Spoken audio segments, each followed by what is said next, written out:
श्रीमान राजीव भट्टाचार्य जी। माननीय सभापति महोदय, आज हमको बोलने का मौका देने के लिए मैं आपको शुभकामनाएं देता हूं। माननीय सभापति महोदय, ये नॉर्थ ईस्ट पिछड़ा हुआ राज्यों में एक त्रिपुरा है।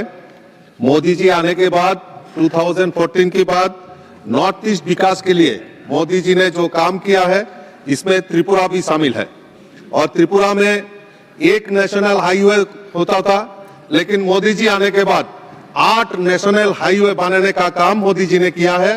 इनमें से 6 जो राष्ट्रीय राजमार्ग है ये बना हो चुका है और उसमें बाकी 2 में काम चल रहा है।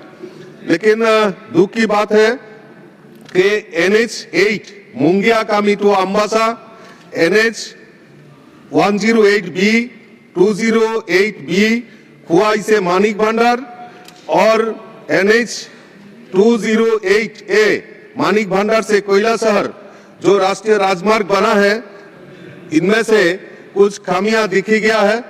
जो इसमें से बीच में कुछ रास्ता जो काम हुआ है, इनमें से बड़ा बड़ा जो होल हो गया है, जिसके कारण से इधर का फार्मर, स्टूडेंट या आम नागरिक का और खास करके एम्बुलेंस परिसेवाओं में बहुत बाधाएं विघ्न हो रहा है। मैं आपके माध्यम से NHAI जो मिनिस्ट्री है और PM गति शक्ति की प्रकल्प में जो ये काम चल रहा है, मैं आपके माध्यम से गुजारिश करता हूं, जो ये जो जहां ये क्षतिग्रस्त हुआ है, ये रोड में 3 रोड में मैं जो उल्लेख किया है, उस रोड में दोबारा सर्वे करके इसमें बजट बढ़ा के इसमें जो रास्ता बनाए वो टेक्सई हो या लॉन्जिविटी हो, ये ध्यान देने के लिए आपके माध्यम से मैं गुजारिश करता हूं। बहुत बहुत धन्यवाद।